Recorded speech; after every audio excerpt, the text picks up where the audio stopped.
ሰላም ጤና ይስጥልን ውድ የቻናላችን ተከታታዮች የፕሮግራማችን ቤተሰቦች ይህ አብዲራዋ ቲዩብ ነው። ፕሮግራማችንን ላይክ በማድረግ እንዲጀምሩ ላይክ ስታደርጉ የዚህም ፕሮግራም ተደራሽነት ተደማጭነት በእጅጉ ከፍ ስለሚያደርግ ላይካችሁ ይጠቅመናል። ላይክ እያደረጋችሁ ፕሮግራማችንን ማድመጥ እንዲጀምሩ አዲስ የሆናችሁ ቻናላችንን ዛሬ ለከፈታችሁ ዛሬ ማድመጥ ለጀመራችሁ ሰብስክራይብ በማድረግ የደወል ምልክቷን በመጫን ለቻናላችን ቤተሰብ እንድትሆኑ በአክብሮት እየጋበዝን ይህንን ፕሮግራም ከሀገር ውጭ የምታደምጡ የቻናላችን ተከታታዮች የሁል ጊዜ ድጋፋችሁን በሱፐር ስቲከር፣ ሱፐር ቻት፣ ሱፐር ታንክስ ለቻናላችን ድጋፍ እንድታደርጉ በአክብሮት እየጋበዝን የመጀመሪያ ክፍል በዛሬው ፕሮግራማችን ትኩረት የምናደርገው በትናንትናው ዕለት በአሰልጣኝ ስንብት ምክንያት የታወቀው ግልጽ ለእግር ኳሱ ቤተሰብ ይፋ የወጣው በግልጽ አሁን ላይ የሚገኘውን የዝውውር ቁመና ይፋ የሆነው የብሩኖ ጊማሬስ ወደ አርሴናል የመምጣቱ እድል አሁን ላይ የማይቀር እንደሆነ ይሄ ዝውውር ሁኔታ ሊፈጸም ከበስተጀርባ በሚሰሩ ስራዎች ግልጽ እየወጣ መምጣቱን ተከትሎ የብራዚላዊው አማካይ በዚህኛው የውድድር ዓመት በአርሴናል ማሊያ ልንመለከተው ከምንችላቸው አዳዲስ ፊቶች መካከል አንዱና ግንባር ቀደም ሊሆን እንደሚችል ከወዲሁ መረጃዎች እየወጡ ነው የሚገኙት። የተጫዋቹ ዝውውር ምናልባት በቀጣይ ቀናት ሊጠናቀቅ የሚችልበት እድል እየሰፋ መምጣቱ የበለጠ የብሩኖ ጊማሬስ መዳረሻ ኤሜሬትስ መሆኑ አሁን ላይ የአደባባይ ሚስጥር ሆኖ እንግዲህ በስተመጨረሻም ይሄ ጉዳይ ለእግር ኳሱ ቤተሰብ በተለያዩ ዘጋቢዎች ይፋ ተደርጓል። በዛሬውም ዕለት በእንግሊዝ የታወቁ ትላልቅ ለህትመት የበቁ ትላልቅ ጋዜጦች ከያዟቸው አንኳር ነጥቦች መካከል የኤዲ ሃው ስንብት የብሩኖ ጊማሬስ የዝውውር ሂደት አንደኛው ምክንያት ነው ተብሎ በስፋት እየተገለጸ ነው የሚገኘው በሁሉም ሚዲያ ማለት ይቻላል። ከታይንሳይድ ከሚታተሙ ጋዜጦች በአጠቃላይ በእንግሊዝ በዕለተ አርብ ለህትመት ከሚበቁ ጋዜጦች ጭምር በአጠቃላይ የብሩኖ ጊማሬስ የዝውውር ሂደት ለኤዲ ሃው ስንብት ሪዛይን ማድረግ ከስራቸው ለመልቀቅ ይፋዊ ጥያቄ አቅርበው በይፋ ከኒውካስል ኃላፊነት ለመነሳት ባቀረቡት ጥያቄ መሰረት ኒውካስልም ጥያቄያቸውን ተቀብሎ ማቲያስ ጃስሌን ለማምጣት ወስነው ጀርመናዊን አሰልጣኝ እንግዲህ ኤዲ ሃውን ከስራቸው አሰናብተዋል። ለዚህ ደግሞ ምክንያት ከሆኑ ጉዳዮች መካከል አንዱና ግንባር ቀደም ተደርጎ እየተወሰደ የሚገኘው የኒውካስል የበላይ ጠባቂዎች ከአርሴናል የዝውውር ስራ አስፈጻሚ ተወካዮች ጋር ያደረጉት ድርድርና የያዙት አቋም ለኤዲ ሃው ቀጣይ ለሚገነቡት ቡድን በእርግጥም ዋስትና ይሆነኛል ብለው የተማመኑበትን የቡድኑን ምሰሶ ለመሸጥ የተደራደሩበት ስቴጅ የደረሱበት ደረጃና የዝውውሩ ሁኔታ ከተጫዋቹ ቆይታ ይልቅ የመጠናቀቅ ቻንሱ ከጊዜ ወደ ጊዜ እጅጉን ከፍ እያለ መምጣቱን ተከትሎ እንግዲህ ኤዲ ሃው ከስራቸውም ለመልቀቅ ከተገደዱባቸው ምክንያቶች መካከል አንዱና ዋነኛው ነው ተብሎ በስፋት እየተዘገበ ነው የሚገኘው።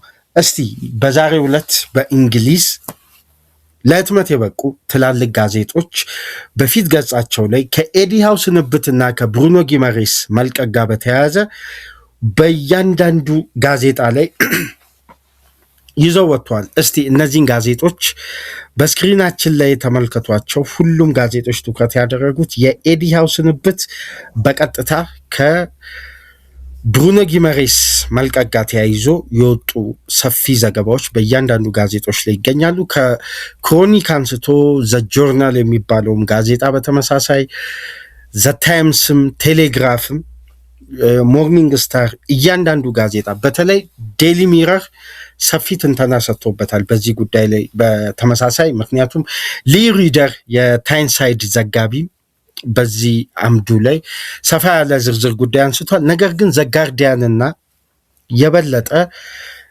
ዘ ታይምስ ያነሱትን ዋነኛ ነጥቦች ላይ በዚህ ፕሮግራም የምንወያይ ይሆናል። ለአርሴናል በነገራችን ላይ አለፉት ከዛሬው አርብ አንስቶ ባለፉት 24 ሰዓታት በሁለቱ ብራዚላውያን ተጫዋቾች ዙሪያ እየወጣ ያለው መረጃ የብሩኖ ጊመሬስ እንኳን ለአርሴናል ሂደቱን ቀደም ብሎ በተጫዋቹ በኩል ስምምነት ላይ መድረሳቸው የዝውውሩን ትልቁን ስቴፕ አርሴናል አንድ እርምጃ ወደፊት መግፋቱን በግልጽ ሲነሳ ነበር። ግን በቪኒ ጁኒየር በኩል ደግሞ የታመኑ ሁለት ትላልቅ ሚዲያዎች ያወጡት ትናንት ምሽት አንድ ለአርሴናል ደጋፊዎች በዚህ የዝውውር ሂደት ላይ ትልቅ ተስፋ የሚጭር ያልተገመተ ወይም ባለፉት ቀናት ከሚወጡት መረጃዎች አንጻር በጣም ወጣ ያለ አዲስ መረጃ ከስፔን እና ከወደ ብራዚል ተሰምቷል። ይህንንም በዚህ ፕሮግራም የምናነሳን የሚሆነው። እስቲ እናንተ ጋዜጦችን እየተመለከታችሁ ጠቅላላ አድርገን የብሩኖ ጊመሬስ ወደ አርሴናል መምጣት ከኤዲ ሃው ስንብት ጋር በቀጥታ ተያያዥ መሆኑ ለእግር ኳሱ ቤተሰብ በጣም ግርምት ፈጥሯል። ነገር ግን የብሩኖ ጊመሬስ ዝውውር ወደ አርሴናል የመካሄዱ እድል እየሰፋ የመጣው ይላል በሉክ ኤድዋርድ አማካኝነት በቴሌግራፉ ዘጋቢ የወጣው የመጨረሻ አፕዴት።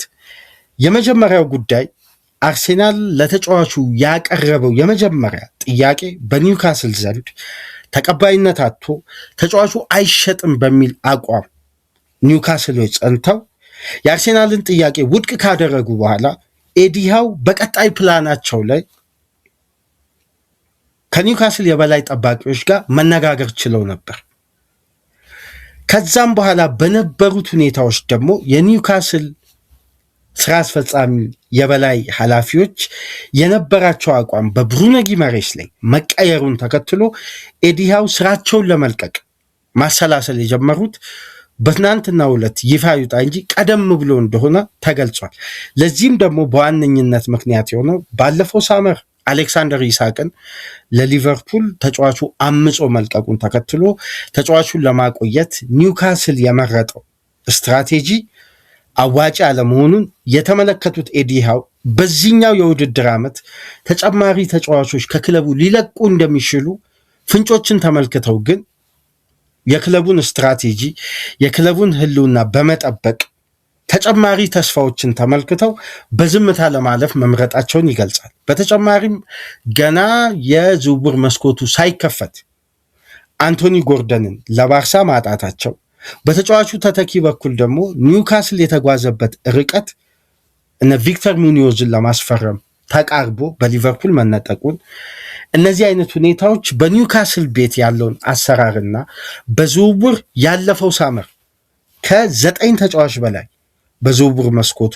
ኒውካስል የመረጣቸው ድርድር እያደረገ የቆየባቸው ዝውውሮችን አጠቃላይ ለመፈጸም መቸገሩን ተከትሎ በክለቡ አቋምና አስተዳደራዊ ጉዳይ ላይ ያላቸውን ጥያቄ ኤዲ ሃው በጠንካራ መልኩ ሲያነሱ እንደቆዩም ይገልጻል።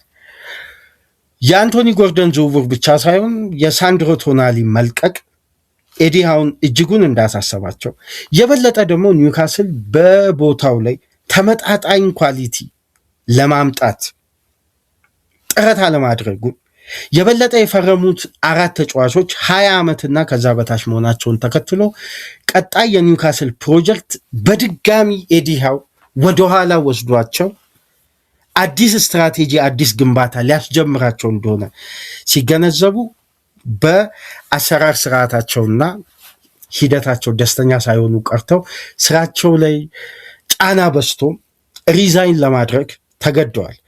ለዚህም ካነሳሳቸው ሌሎች ነጥቦች መካከል ለምሳሌ ኒውካስል ለማስፈረም በዚህ የዝውውር መስኮት ቪክተር ሙኒዮዝን ተቃርቦ በሊቨርፑል ተነጠቀ። በተመሳሳይ ጀምስ ትራፎርድ እንዲመጣላቸው ፈልገው አምና በሲቲ ዘንድሮ ከማንቸስተር ሲቲ ለማምጣት እንኳን ጥረት በተደረገበት ወቅት ሊድስ ዩናይትድ ጀምስ ትራፎርድን መንጠቃቸውን በተመሳሳይ እንደገና ወደ በዓለም ዋንጫ በስዊዘርላንድ ብሔራዊ ቡድን አስገራሚ ቆይታ ያደረገው ወጣቱ ጆዋን ማዜምቢን ለማስፈረም በቃላት ደረጃ ተስማምተው ከሞንቼ ግላድባክ ጋር በተቀሩት ቅድመ ሁኔታዎች እየተደራደሩ ባሉበት ወቅት ቪላ ዝውውሩን ሃይጃክ አድርጎ ይህን ተጫዋች በዚህም የዝውውር መስኮት ከኒውካስል መንጠቁ፣ በተመሳሳይ ዮሐና የሚባል ተጫዋችም ኒውካስል ከመፈረም ይልቅ ብራይተንን ማስቀደሙ ተከትሎ የኒውካስል ስራ አስፈጻሚዎች ላይ ያላቸው ጥያቄ በዝውውር መስኮቱ እያደረጉት የሚገኘውን ተሳትፎ ከግምት ውስጥ በማስገባት ኤዲ ሃው በቅሬታ ውስጥ ቢቆዩም ለምሳሌ ከ72 ሰዓት በፊት አንድ ፕሬስ ኮንፈረንስ ነበራቸው። በዛም ቆይታቸው ወቅት ስለ ብሩኖ ጊመሬስ ለሁለተኛ ጊዜ ተጠይቀው በዚህ ጉዳይ አስተያየት ከመስጠት ተቆጥበው ጉዳዩን ሸፋፍነው አለፉ። ለእግር ኳስ ካላቸው ፓሽን የኒውካስል አሰልጣኝ በመሆናቸው ዕለት ተዕለት ካላቸው የህይወት ተሞክሮ ጋር በተያያዘ ሁሌም ጠዋት ላይ ስነቃ የኒውካስል አሰልጣኝ መሆኔን ሳስብ እጅጉን ደስታ ይሰማኛል በማለት ገልጸዋል። ከዛም በኋላ እንግዲህ ከ48 ሰዓት በኋላ ሪዛይን ያደረጉት። ባለፉት ቀናት እንግዲህ የክለቡ የበላይ ስራ አስፈጻሚ ኃላፊዎች መካከል አንዷ የኤዲ ሃው እህት ናት። በኒውካስል የዝውውር ስራ አስፈጻሚ አባላት ውስጥ ከሚገኙ ስራ አስኪያጆች መካከል አንዷ የኤዲ ሃው እህት ናት፣ የእሳቸው ታላቅ ማለት ነው። እና እኚህም ባለሙያ እንግዲህ በብሩኖ ጊመሬስ የዝውውር ሂደት ላይ ከአርሴናል ጋር ባላቸው ቀጥተኛ ድርድር አሁን ላይ አርሴናል ይዞ የመጣውን ኦፈር ለመቀበል መቃረባቸው ተከትሎ እንግዲህ ኤዲ ሃው የተለያዩ ምክንያቶች ተጠቅሰዋል። ከነዚህ መካከል ግን የብሩኖ ጊመሬስ ዝውውር አንደኛውና ዋነኛው ነው። እነ ክሪኮፕ እነ ሉክ ኤድዋርድ ለታይንሳይድ ክለብ ቅርብ የሆኑት፣ በተጨማሪም እነ ዴቪድ ኦርኒስተን እንደሚሉት ከሆነ በቀጣይ አርሴናል ይዞ የሚቀርበው ኦፈር ከ80 ሚሊዮን ፓውንድ በላይ የሆነ ፓኬጅ ወይም 80 ሚሊዮን ፓውንድ እና የተወሰኑ አዶንሶች ምናልባት ከ3-4 ቀን በፊት ሳምባ ቦይስ በሚል ፕሮግራም በቪኒሸስ ጁኒየር እና በብሩኖ ጊመሬስ የሁለቱ ፎቶ ባለበት ፕሮግራም ላይ አንድ ጉዳይ አንስተንላችሁ ነበር። የቪኒ ጁኒየር የሚዲያውን ከፍተኛ ትኩረት ቢስብም አርሴናል ውስጥ ለውስጥ ግን የብሩኖ ጊመሬስ ዝውውርን ለማጠናቀቅ በጣም ገፍቶ እየሄደ እንደሆነና አድቫንስድ ስቴጅ ላይ መድረሳቸውን መረጃውን ወደ እናንተ አሻግረን ነበር። አሁን ላይ እንግዲህ አርሴናል አሁን ባለው ሁኔታ ከሆነ 82.5 ሚሊዮን ፓውንድ በሆነ ፓኬጅ ይህን ተጫዋች ማስፈረሙ የማይቀር እንደሆነ እየተዘገበ ነው የሚገኘው። አሁን የብሩኖ ጊመሬስ የዝውውር ሂደት ምናልባት ተፈጻሚነቱ እርግጥ ሊሆን የሚችልበት ደግሞ ዋነኛዋ ቀን ዛሬ ናት፣ ጁላይ 31። ይሄ ተጫዋች በተያዘለት ቀን ሪፖርት በተደረገለት ቀን ዛሬ ነው በይፋ ወደ ታይንሳይድ የሚመለሰው እና ከዚህ ጋር በተያያዘ በትናንትናው ዕለት የብሩኖ ጊመሬስ የዝውውር ሂደትን በተመለከተ የቪኒሸስ ጁኒየርን ቆይታ በተመለከተ ኢኤስፒኤን ብራዚል ምናልባት ለነዚህ ሁለት ብራዚላውያን ሆነ ለብራዚላውያን ተጫዋቾች የበለጠ ጠለቅ ያለ ቅርበት ያለው ሚዲያ በና አንድራዴ በተለያዩ ዘጋቢዎች ተቀባይነት ያገኘ ሰፊ የሆነ የብራዚል ብሔራዊ ቡድንን ካምፕና ብራዚላውያን ተጫዋቾችን በቅርበት መረጃዎችን በማግኘት የሚታወቀው ኢኤስፒኤን ብራዚል እንደሚሉት ከሆነ አርሴናል ባለፉት ሳምንታት 75 ሚሊዮን ፓውንድ ለኒውካስል አቅርቦ ኒውካስሎች ውድቅ ካደረጉ በኋላ የብሩኖ ጊመሬስ ተወካዮች በዚህ ዙሪያ ለኒውካስሎች ያላቸውን ቅሬታና ይሄ ተጫዋች በቀጥታ ወደ ለንደን መዘዋወር እንደሚፈልግ በታይምሳይድ የመቆየቱ ፍላጎትና በድጋሚ በኒውካስል ማሊያ የመጫወቱ ህልም እንዳበቃ በግልጽ ነግሯቸዋል ለኒውካስል ኃላፊዎች። ከዛም በኋላ ነው የድርድሩ ሁኔታ በተቀላጠፈ መልኩ እንዲቀጥል ያደረገው እና ብሩኖ ጊመሬስ ምንም እንኳን ለኒውካስል የተለየ ፍቅር ቢኖረውም ይሄን የፕሮፌሽናል ዘመኑ ትልቁን እድል ለማሳካት ጊዜው አሁን ነው ብሎ ስላሰበ ይሄ ዝውውር እንዲሳካ የራሱንም ጥረት እያደረገ ነው የሚገኘው በማለት ነው እንግዲህ ትናንት ቀን ላይ ኢኤስፒኤን ብራዚል ይሄን መረጃ ይዞ የወጣው። የተጫዋቹም ተወካዮች ተጫዋቹ አርሴናል ለመጨረሻ ጊዜ ይዞ የቀረበውን 75 ሚሊዮን ፓውንድ ኒውካስል ውድቅ ማድረጉ ተጫዋቹንም ተወካዮችንም እንዳላስደሰተ ገልጸው በአዲሱ ኦፈር የ80 ሚሊዮን ፓውንድ እና ከዛሽ በላይ አዶንስ ባተካተተበት ዋጋ አርሴናል ይዞ የሚቀርበውን ኒውካስል ለመቀበልም በሩን ክፍት አድርጎ አርሴናል ይህንንም ኦፈር ለማቅረብ ዝግጅቱን ማጠናቀቁ እንግዲህ በትናንትናው ዕለት ሳሚ ማክቤል እና የበለጠ ለአርሴናል ቅርበት እንዳለው የሚነሳ ኤክስ ላይ ሰፊ የሆኑ የዝውውር ጉዳዮችን በመጻፍ የሚታወቀው ሃንድ ኦፍ አርሴናል ይህን ጉዳይ አረጋግጠዋል። የበለጠ ይሄ ተጫዋች አሁን ወደ ኤሚሬትስ የመዘዋወር ቻንሱ ከጊዜ ወደ ጊዜ ሰፊ ሆኖ አሁን ዝውውሩ የሚጠናቀቅበት ሂደት የበለጠ ከጊዜ ወደ ጊዜ እየገፋ መጥቷል። ስለዚህ ብሩኖ ጊማሬስ ወደ አርሴናል የሚያደርገው ዝውውር ምናልባት እስከ ቀጣይ የስራ ቀናት እስከ ሰኞ ድረስ ባለው የመጠናቀቅ ቻንሱ እጅጉን ከፍተኛ መሆኑ እየተገለጸ ነው። ይሄም ነው እንግዲህ ኤዲ ሃውን ከስራቸው ለመልቀቅ በቀጥታ ሪዛይን ለማድረግ አቅርበው ስራቸውን ለመልቀቅ የተገደዱት። ሁሉም ሚዲያ ይሄን ጉዳይ እያረጋገጡ ነው የሚገኙት። በነገራችን ላይ ኢኤስፒኤን ብራዚል ላይ አዲስ የተገኙ ያውም ኤክስክሉሲቭ ኒውስ ነው የሚለው የኔ ነው ባሉት መረጃ መሰረት ነው። የኢኤስፒኤን ብራዚል የታመኑ ዘጋቢዎች አንድ ትልቅ ጉዳይ ይዘው ወጥተዋል በትናንትናው ዕለት። ምናልባት ይህ መረጃ ካልተመለከታችሁ ገብታችሁ ተመልከቱ። ለአርሴናል ደጋፊዎች ከምንም ላይ የተገኘ አዲስ ተስፋ ነው።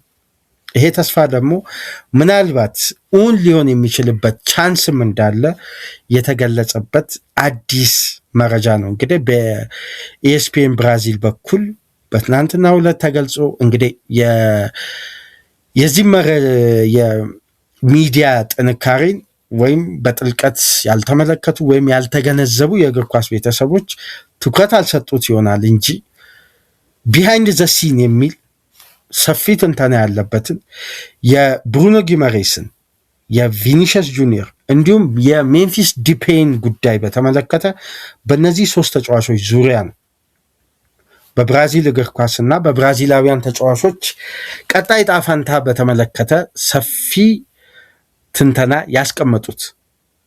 እንደውም ፓብሎ ኮባስ ይባላል የዚህ ዘገባ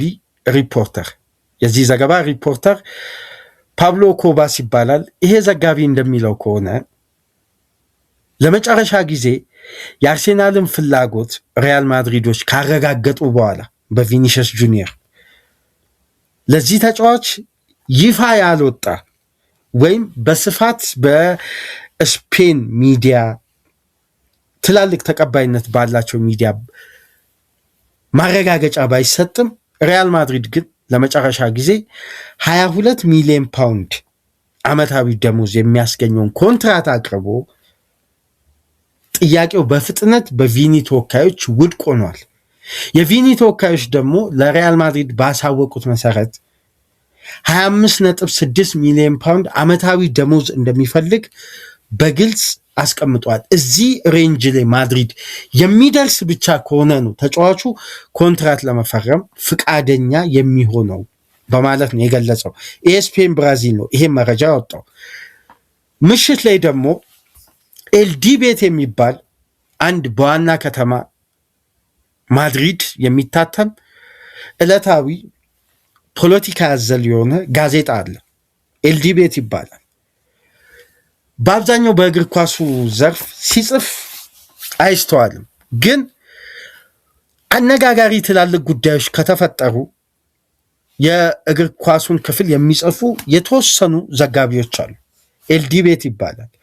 በዋና ከተማ ማድሪድ የሚታተም ዕለታዊ ጋዜጣ የበለጠ ፖለቲካዊ ይዘት ያለው ነገር ግን በማድሪድ ዋና ከተማ የዋናው ከተማ ክለብ ጋር ተያይዞ እጅጉን ትልቅ መወያያ ርዕስ ሲኖር፣ ለምሳሌ ከዚህ በፊት የፍሎሬንቲኖ ፔሬዝን ምርጫ በተመለከተ የፈረንጆቹ አዲሱ ዓመት ካለፈ በኋላ በአርቫሎ አርብሎዋ ማድሪድ መሰልጠን ከጀመረ ከ3-4 ጨዋታዎች በኋላ ጆዜ ሞሪኖ በአመቱ መጨረሻ ማድሪድን እንደሚረከቡ ምናልባት የመጀመሪያው ዘገባ ይዞ የወጡት እነዚህ ሚዲያዎች ናቸው።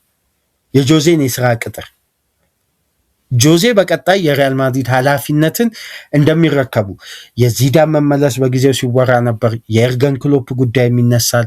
በርካታ አሰልጣኞች እንደምታስታውሱት ከማድሪድ ጋር ስማቸው ተያይዞ በወቅቱ ይወጣ ነበር። ነገር ግን የቦታው ትክክለኛ ግለሰብና አሁን ማድሪድ ከበስተጀርባ ረጅም ርቀት እየተጓዘ የሚገኘው በጆዜ በኩል ነው። ጆዜ ቀጣዩ አሰልጣኝ የመሆን እድላቸው ሰፊ ነው ብሎ ቀደም ብሎ መረጃ ያወጣው ኤልዲቤት የሚባለው ይሄ ጋዜጣ ነው። ስለዚህ በእግር ኳሱ ዘርፍ የሚያወጣቸው መረጃዎች ተጨባጭነቱ በዚህ ደረጃ ጠንካራ ነው። አብዛኛው ጊዜ የእግር ኳስን ከቨር አያገኝም በዚህ ጋዜጣ፣ ግን ካገኘም በወሳኝ ነጥብ ላይ ማብራሪያ የሚሰጡት የበለጠ ከማድሪድ ውስጥ አዋቂዎች መረጃዎች እንደሚኖራቸውም ይገመታል። ይሄ ሚዲያ ትናንትና ልክ ESPN ብራዚል ቀን ላይ ይሄን ጉዳይ ካሳወቁ በኋላ ኤልዲቤት የሚባለው በተመሳሳይ አረጋግጧል። የቀረበውን ክፍያ የቪኒ ተወካዮች ውድቅ ማድረጋቸው ብቻ አይደለም፣ ያስቀመጡትን ሬንጅ ESPN ብራዚል እንዳለው ይህን የክፍያ ስርዓት ማድሪድ የሚፈጽም ከሆነ ተጫዋቹ እንደሚፈርም፣ ካልሆነ ግን አማራጩን ለመመልከት እንደሚገደድ ለማድሪድ ስራ አስፈጻሚዎች የቪኒ ተወካዮች አሳውቀዋል ነው የሚለው። ነገር ግን ከኢኤስፒኤን ብራዚል ለየት ያለ እዛ ዘገባ ላይ የተመለከትነው በቅርቡ ማድሪድ የቪኒን ፍላጎት ያሟላ ኦፈር ለማቅረብ የሚዘጋጅ ይመስላል።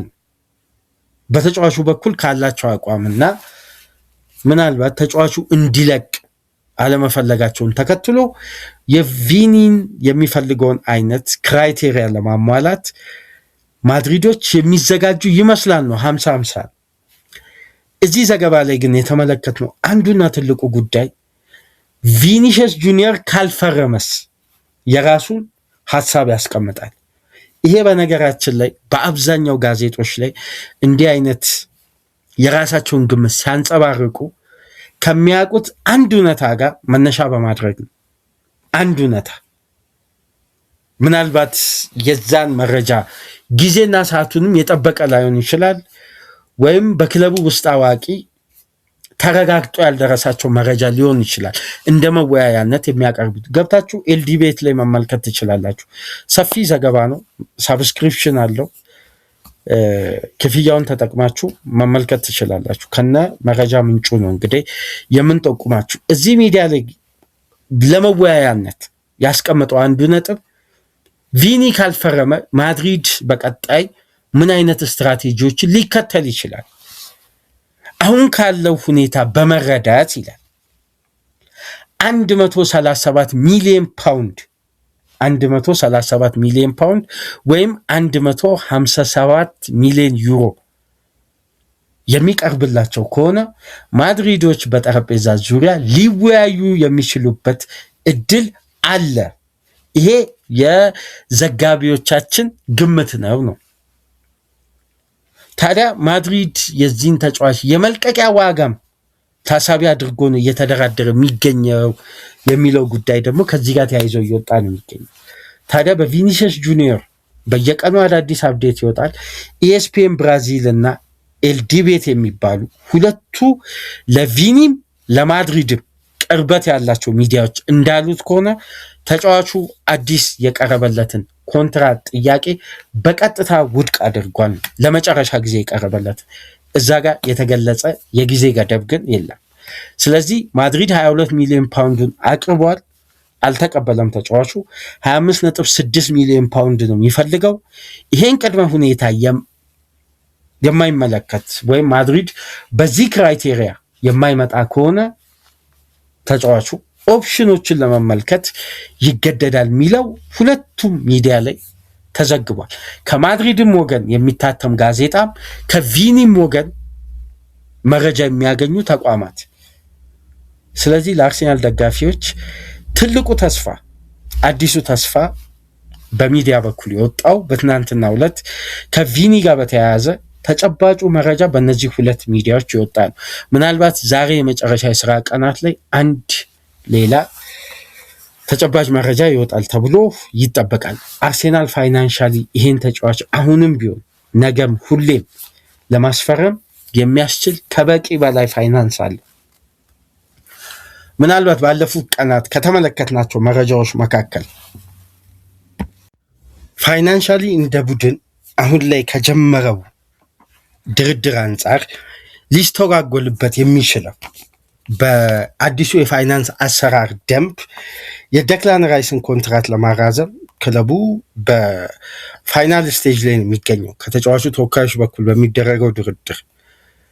ያንን ጉዳይ በፍጥነት በተቀላጠፈ ሁኔታ ለማጠናቀቅ ምናልባት የጊዜ ሂደትን ሊጠይቅ ይችላል። ይሄ ተጫዋችን ክለቡ ከማድሪድ ጋር ተደራድሮ ለቪኒ የሚያስፈልገውን ክራይቴሪያ አሟልቶ የሚያስፈርመው ከሆነ ሊስተጓጎል የሚችለው አንደኛው ሂደት በዴክላን ራይስ እና በአርሴናል መካከል የኮንትራት ማራዘም ድርድር ላይ ተጨማሪ ጊዜያትን ሊጠይቅ ይችላል። ይሄ የድርድር ሂደት ደግሞ ለተጨማሪ ጊዜ እንዲራዘም የሚደረገው ፋይናንሻሊ አርሴናል በድጋሚ ባላንስ ማድረግ ያለበት የሂሳብ መዝገብ የስኳር ኮስት ሬሾ ሂደት ስለሚኖሩ ያ ደግሞ የሚሆነው የተጫዋቾች ሽያጭ ላይ የበለጠ በቀጣይ ጊዜያት ጠንክሮ መስራትን ሊያስገድደው ይችላል። ይሄ ክለቡ ላይ ፋይናንሻሊ ጫና ያመጣል አይደለም፣ ወጪና ገቢውን ማመጣጠን የግድ ክለቡ ስቴብል የሆነ ጤናማ የሆነ ፋይናንስ ሊኖረው ስለሚገባ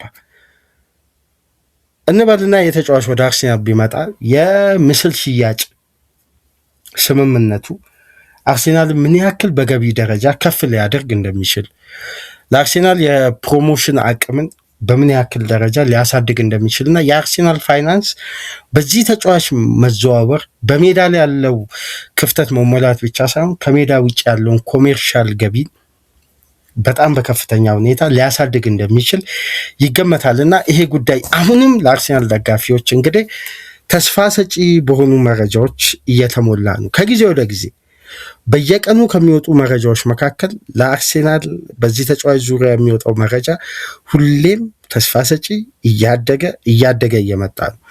ነገር ግን የመጨረሻ ውሳኔዎች በዚህ ሳምንት መጨረሻ ይታወቃሉ የሚሉ አንዳንድ ጥቆማዎች አሉ። እስቲ በቀጣይ ቀናት መረጃውን ተመልክተን ወደ እናንተ ይዘንላችሁ ምን መጣ ነው የሚሆነው። እስቲ ወደ ብሩኖ ጊማሬስ ጉዳይ እንመለስ። ለምንድን ነው ሚካኤል አርቴታ ይህን ተጫዋች አሁን ለሚገነባው አርሴናል ወይም አሁን ለማጠናከር በእጅጉ ላሰበው አርሴናል ይሄ ተጫዋች የመጨረሻ ቁልፉና አስተማማኝ ነው ብሎ የመረጠበት ዋነኛ ምክንያት ምንድን ነው?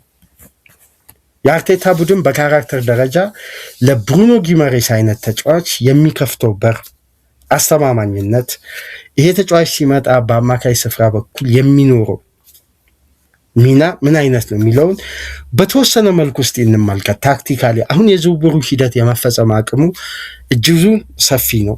እንደሚወጡ መረጃዎች ከሆነ እየተቃረበ ነው። እነ ቤን ጃኮብስም ይህን ጉዳይ አረጋግጠዋል። ታዲያ ጊማሬስ አርሴናል ቤት በአርሴናል አማካዮች ዘንድ በተለየ ሁኔታ ከሱ ኳሊቲ አንጻር የአርሴናልን የአማካይ ክፍል በምን ያክል ርቀት ሊያጎለብት ይችላል? የዚህ ተጫዋች ፋይቲንግ ስፕሪት ብቻ ነው? የአማካይ ክፍሉ ያለው ሚና አርሴናል ለምሳሌ የብሩኖ ጊማሬስ አገልግሎት አይነት ከዴክላን ራይስ በአብዛኛው ማግኘት ይችላል። ከዙቢመንዲ ደግሞ በተሻለ ተክለ ሰውነት ሪያክት ማድረግ ይችላል። ግን ይሄ ተጫዋች ከሁለቱ አማካዮች በተለየ ሁኔታ ለአርቴታ የሚጨምረው ቅመም ምን አይነት ቢሆን ነው አርቴታ እዚህ ተጫዋች ላይ የበለጠ ጸንቶ ሌሎች ኦፕሽኖችን ትቶ ጊማሬስን ለማስፈረም ቁርጠኛ ነው? ለምሳሌ በኦል ኦር ነቲንግ ዶክመንታሪ ላይ ከምታስታውሷቸው ቪዲዮዎች ውስጥ መካከል አርቴታ ኑኖ ታቫሬዝ ላይ በከፍተኛ ሁኔታ የሚጮሁበት ተጫዋቾች ላይ አግሬሲቭ የሚሆንበት የመልበሻ ክፍል ሪያክሽን ውስጥ በዋነኝነት የሚነሳው የጋራ ኳስ የማሸነፍ ጥንካሬንና ቡድኑ የጋራ ኳስ ሲሸነፍ አርቴታ ምን ያክል ስሜታዊ እንደሚሆን ምን ያክል ብስጭት ውስጥ እንደሚገባ ተጫዋቾች ፊት ላይ ሄዶ የሚያሳየው አክሽን በቂ ማረጋገጫ ነው። በጣም በተጋጣሚ የጋራ ኳስ እንደመሸነፍ አሳማሚ ጉዳይ የለም ነው እያለ የሚገልጸው ጭምር እና የኔ ቡድን የጋራ ኳሶችን ሲሸነፍ መመልከት አልፈልግም። በትላልቅ ስቴጆች በሻምፒየንስ ሊግ በነዚህ ደረጃ መጫወት ከፈለጋችሁ እንደነዚህ አይነት ጉዳዮች ላይ ጠንካራ ሁኑ እያለ ነው ተጫዋቾች ላይ ሲጮህ የሚስተዋል። ባለፉት ዓመታት ደግሞ በፕሪሚየር ሊጉ ስለ አስተማማኝ የጋራ ኳስ ስለ ዱዌልስ እንደውም ምንድን ነው የሚባለው ዘ ዲስትሮየር ብለው ነው የሚጠሩት ብሩኖ ጊማሬስን። የጋራ ኳስ የማሸነፍ ጥንካሬው በፕሪሚየር ሊግ ካሉት አማካዮች ሁሉ ለየት የሚያደርግ ጥንካሬ ያለው ብሩኖ ጊማሬስ። ለምሳሌ ባለፉት 3 ተከታታይ የውድድር ዓመት የትኛውም ተጫዋች በፕሪሚየር ሊግ 700 እና ከዛ በላይ የጋራ ኳስ ያሸነፈ የለም። የጋራ ኳስ 700 እና ከዛ በላይ በፕሪሚየር ሊግ ያሸነፈ ተጫዋች እንደ ብሩኖ ጊማሬስ የለም። በነገራችን ላይ ሁለተኛ ደረጃ ላይ የተቀመጠው ጀምስ ታርኮስኪ ነው፣ አማካይ አይደለም፣ ሴንተር ባክ ነው። ሶስተኛ ላይ የተቀመጠው ጆዋዎ ጎሜዝ ነው፣ አሁን ወደ ቪላ የተዘዋወረው። አራተኛ ላይ የተቀመጠው ኤሊየት አንደርሰን 116 ሚሊዮን ፓውንድ ተከፍሎበት ወደ ማንቸስተር ሲቲ የተዘዋወረው። አምስተኛ ላይ የተቀመጠው ሞሲስ ካሴዶ 604 ነው ካሴዶ ያደረገው። ብሩኖ ጊማሬስ ግን 705 የጋራ ኳሶችን ባለፉት 3 ዓመት በፕሪሚየር ሊጉ ይሄን ያክል ቁጥር የጋራ ኳስ ያሸነፈ አማካይ የለም። አማካይ ብቻ ሳይሆን ሴንተር ባክም የለም። አጥቂዎችም ምናምን ተዋቸው። አማካይና የተከላካይ ክፍል በዚህ ደረጃ የጋራ ኳስ የማሸነፍ አቅም የሚጠይቅ ሊግ ነው። በደንብ ደግሞ ከተመለከታችሁ የተጠናቀቀው የውድድር ዓመት አርሴናል ካለፉት ዓመታት በእጅጉ ከጎለበተበት ወይም የራሱን ብቃት ጥንካሬ ካሻሻለባቸው ምክንያቶች መካከል የጋራ ኳስ የማሸነፍ ጥንካሬው ከ2024/25 ከ2023/24 የበለጠ ግራፉ በ9.6 በመቶ ከፍ ብሏል። በአንድ ኳስ ላይ የጋራ ኳስ የማሸነፍ እድሉ በአብዛኛው በሜዳ ውስጥ በሚደረጉ ግራውንድም ኤሪያል ዱዌል ላይም የአርሴናል ጥንካሬ ይለያል በተጠናቀቀው ሲዝን። ለዚህም ይመስላል በኤሪያል ዱዌል ላይ የማሸነፍ ጥንካሬው እጅጉን ከፍተኛ መሆኑን ተከትሎ የሴት ሆም ፕሌይ የሴት ቢስ ኳስን የማሸነፍ ጥንካሬው እጅጉን ሰፊ ነው። ለዚህም ነው ቡድኑ በእንደነዚህ አይነት ታክቲካል ኢንስትሩመንቶች ታግዞ ዶሚኔት የሚያደርግበት የጨዋታ ጌም ኦፍ ስቴትን ይዞ በመምጣት አስፈላጊውን 3 ነጥብ የተጋጣሚን ድክመትና የተለያዩ ክፍተቶችን በመረዳት እነዛን የጨዋታ ሂደቶችን ታክቲካሊ በመተግበር ጨዋታዎችን በማሸነፍ እንግዲህ አስፈላጊውን ነጥብ ይዞ ሲወጣ ያስተዋል ነው። አሁን የብሩኖ ጊማሬስ አይነት ፊዚካሊቲ ለምሳሌ ተጫዋች በፕሪሚየር ሊግ ካሉ አማካዮች ለየት የሚያደርገው ኳሊቲ አንዱ የጋራ ኳስ የማሸነፍ ጥንካሬ ነው። በዚህ ብቻ የሚገደብ ሚና አይደለም ይሄ ተጫዋች፣ ወይም ለዚህ ጥንካሬ ብቻ ተብሎ አይደለም። ሚኬል አርቴታ ለዚህ ተጫዋች ከ80 ሚሊዮን ፓውንድ በላይ ለመክፈል እየደፈሩ የሚገኙት የጋራ ኳስ ፖሴሽን፣ ፋውልና ታክሎችን ከ200 በላይ በተሳካ ሁኔታ በፕሪሚየር ሊግ ያሳካ ብቸኛ አማካይም ነው። አሁን ሌላኛው ጥንካሬ ታክሎችን፣ ፋውሎችን በማሸነፍ የበለጠ ዱዌል ማሸነፍ ብቻ ሳይሆን ፖሴሽን ማሸነፍ፣ የተጋጣሚን ፖሴሽን ማሸነፍ። ይሄ ደግሞ በፊዚካል ኢንቴንሲቲ ላይ መሰረት ያደረገ የጨዋታ ስልት ነው። የተጋጣሚን ፖሴሽን ማሸነፍ አንደኛ ታክቲካሊ የሚኖሩ ኳስን ለመቀበል ዝግጁ አለማድረግ፣ የተጋጣሚን የአማካይ ክፍል ፉልባኮችን በቂ የሆነ ኤሪያዎችን አለመፍቀድ የፕሬሲንጉ አንዱ አካል ነው። ከዛም በኋላ ባሉ ደግሞ እንቅስቃሴዎች ላይ እነዛን ፖዚሽኖች ማሸነፍ ደግሞ የቡድኑን የፋስት ብሬክ ጥንካሬን የበለጠ ያጎለብታል። በደንብ ባለፉት 2 ሲዝን አርሴናል ቤት ከሚታዩ ትላልቅ ክፍተቶች መካከል የፋስት ብሬክ እና የዳይሬክት አታክ እንቅስቃሴ የተጋጣሚን የመጫወቻ ክልል ኤክስፕሎት የማድረግ በሃይ ተርኖቨር አርሴናል በነገራችን ላይ በሊጉ ከቶፕ 6 ክለቦች ካሉ የቶፕ 6 ክለቦች ውስጥ አርሴናል የመጨረሻ ዝቅተኛው ቁጥር ያስመዘገበን በከባድ በኃይል የመልሶ ማጥቃት የተጋጣሚን ቢልድ አፕም ሆነ ሚድ ሰርድ ላይ የሚደረጉ ኳሶችን ካሸነፈ በኋላ በፍጥነት በሚደረግ የመልሶ ማጥቃት አርሴናል አንደኛ ክፍት ከሆኑ እንቅስቃሴዎች በመጀመሪያ ዙር የነበረው የመልሶ ማጥቃትና የተጋጣሚን ክፍተት ኤክስፕሎት እያደረገ የሚፈጥራቸው ክፍት ከሆነ እንቅስቃሴ የቻንስ ቁጥር መቀነሱን በአብዛኛው ስንወያይ ነበር የተጠናቀቀው ሲዝን። ለነዚህ አይነት የጨዋታ ስልቶች ደግሞ በደንብ ኒውካስልን ለተመለከተ ያለ ኳስ ያለው ሙቭመንት ተጋጣሚን በተለይ እስከ አማካይ ክፍል ከሰበሰቡ በኋላ አካል ብቃትን ፍጥነትና ጉልበትን ባማከለ መልኩ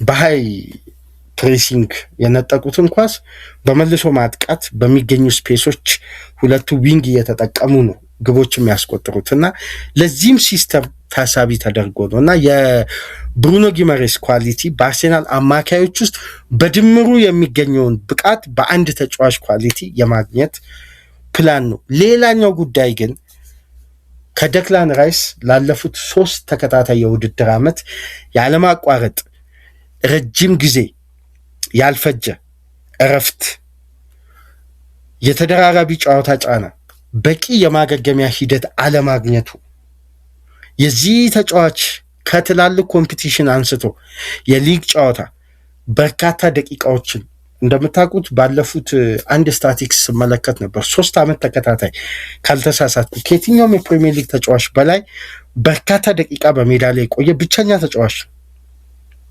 ይሄ ደግሞ ፊዚካሊ የሚያመጣው መዛል አለ። እነዚህ መዛሎች የሚያመጡት ከፍተኛ ጉዳት አለ። ያንንም ቅድመ ጥንቃቄ ለመውሰድ ተጫዋቹም በውድድር ውስጥ እያለ የእረፍት ጊዜውን እያፈራረቁ ለመጠቀም በቦታው ላይ እንግዲህ አስተማማኝ ሌላ ተጫዋች ስለሚያስፈልግ እንደነዚህ አይነት እርምጃዎችን ለመውሰድ ተገሉ እና የብሩኖ ጊመሬስ የዝውውር ሂደት ለአርሴናል ይዞ የሚመጣው ፋይዳ በርካታ ነው። ስለዚህ ቀላል የሚባል ዝውውር አይደለም። 28 ዓመቱ ላይ ነው የሚገኘው። በቅርብ ወራት ውስጥ 29 ዓመቱን ይዛል። ግን ይሄ ተጫዋች ቢያንስ ለአርሴናል አሁን ላለው ስብስብ ከ3 እስከ 4 ዓመት በጥሩ ሁኔታ የማገልገል አቅሙ ከፍተኛ ስለሆነ እዚህ ተጫዋች ላይ አርቴታ ያለው እምነት ከፍተኛ ነው። እንደምታውቁት እኮ ብሩኖ ጊመሬስን አርቴታ መፈለግ የጀመረው ዛሬ አይደለም፣ ወይም የተጠናቀቀው ሳምራዊ 2023-24ም ጭምር ይህን ተጫዋች ለማምጣት ከሲቲ ጋር ከፍተኛ ፉክክር ውስጥ ገብተው ኒውካስል እንግዲህ ተጫዋቹን ለመሸጥ ፍቃደኛ ባለመሆኑ የተነሳ ነው ዝውውሩ የተቋረጠው። ካቻምናም አምናም የአርሴናል ጥረት ይስተዋል ነበር። በስተመጨረሻ ዘንድሮ የማግኘት እድሉ ተጫዋቹን በሩን ከፍቶ በግል ጉዳይ ተስማምቶ ክለቡም ለተጫዋቹ ተስማሚ የሆነ የኮንትራት ማፍረሻ ለማቅረብ ሁሉንም ቅድመ ሁኔታ አዘጋጅተው እንግዲህ በጋራ በቀጣይ ስራ ቀናት በጥምረት ተሰርቶ ይሄም የዝውውር ሂደት የመፈጸም እድሉ ሰፊ ሆኖ ነው እየተዘገበ የሚገኘው። ምናልባት አዲስ ታምር እንደ ሞርጋን ሮጀርስ ካልተፈጠረ በስተቀር ይሄ ብራዚላዊ ተጫዋች መዳረሻው ኤምሬትስ እንደሚሆን ምንም ጥርጥር የሌለው ጉዳይ ነው እንደሚወጡ ዘገባዎች ከሆነ። በተመሳሳይ እንዲህ አይነት ይዘት ያለው መረጃ በሞርጋን ሮጀርስም ጊዜ ይወጣ ነበር። አርሴናል ይህን ዝውውር በፍጥነት የማጠናቀቅ ትልቅ ኃላፊነት አለበት። በተለይ የነ ቪኒሲየስ ጁኒየር አይነት ተጫዋች ለማምጣት ብራዚላዊ ተጫዋች በስብስብ ውስጥ ከፍ ማድረግም አንዱ ተጫዋቹን ከሚስቡ ጉዳዮች መካከል አንዱም ሊሆኑ ይችላሉ። ምክንያቱም ብራዚላውያን ተጫዋቾች በሚገኙበት ስብስብ ውስጥ የሚመጡ አዳዲስ ብራዚላውያን ተጫዋቾች ቶሎ ያንን ኢንቫይሮንመንት አዳፕት ለማድረግ አይቸገሩም። የበለጠ ያ ደግሞ ለተጫዋቾቹ ኮንፈርት ዞን ይፈጥራል ተብሎ ስለሚታሰብ አርሴናል ታዲያ በአንድ ድንጋይ 2 ወፍ ታሳቢ ያደረገ የዝውውር ሂደት ነው በብሩኖ ጊመሬስ በኩል የሚጠቀመው። እስቲ በቀጣይ ቀናት ደግሞ ይሄ ፋይናል ስቴጅ በስምምነት ይጠናቀቃል ተብሎ የሚጠበቀውን ጉዳይ የምንመለከት ነው የሚሆነው። ለማንኛውም አርሴናል ግን ብሩኖ ጊማሬስን ለማስፈረም መቃረቡ ተረጋግጧል።